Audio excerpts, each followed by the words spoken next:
now that it's the summer holidays, and even though these are going to be rather unusual summer holidays, I bet that some of you are going to the seaside for a day trip or for a holiday. We are. We're going to Whitby in a couple of weeks, and I can't wait. I love the seaside.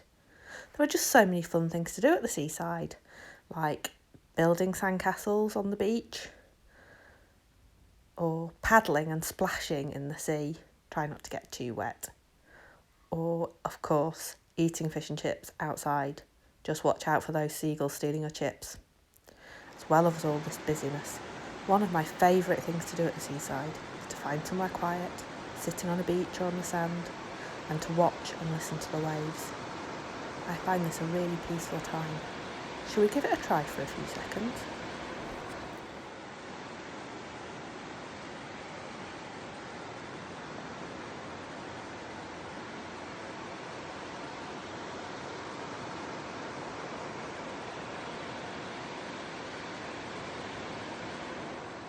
This video is of Northumberland, which is one of my absolutely favourite places in the whole world. We usually go there on holiday every year, but couldn't this year because of COVID.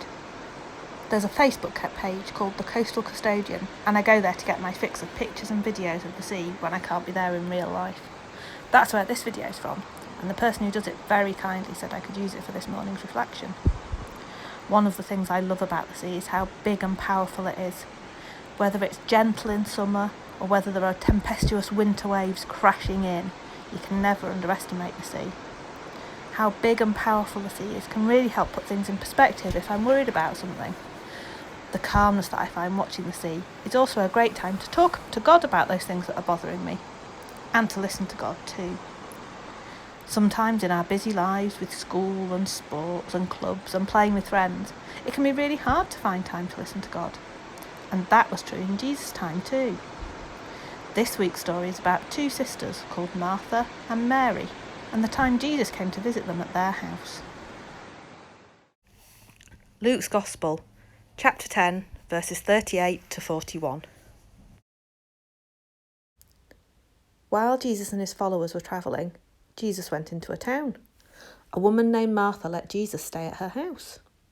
Martha had a sister named Mary, who was sitting at Jesus' feet and listening to him teach. But Martha was busy with all the work to be done. She went in and said, "Lord, don't you care that my sister has left me alone to do all the work? Tell her to help me." But the Lord answered her, "Martha, Martha, you are worried and upset about many things. Only one thing is important. Mary has chosen the better thing, and it will never be taken away from her."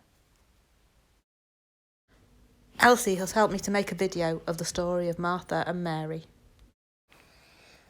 Here comes Jesus, here comes Martha, here comes Mary. Mary sits down to listen to Jesus. Martha has to do all the hard work, including hoovering, mopping, and gardening all the carrots. Martha complains to Jesus that Mary sat down to listen to it, but Jesus says that it was the right thing for Mary to sit down and listen to him. Can you make some time this week to just be quiet and try and listen to God?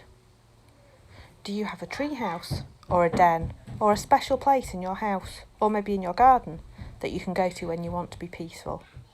I love to sit in this chair.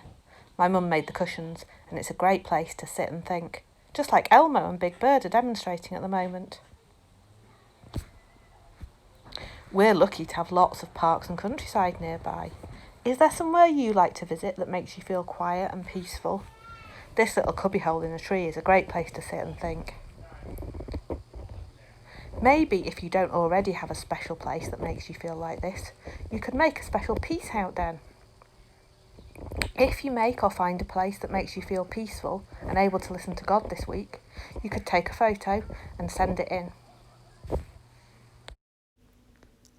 Let's finish with a prayer and a bit more of the sea.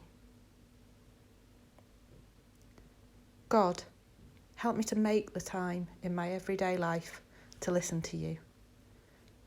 Help me to find the places and the situations that let me hear your voice. Amen. Amen. Amen.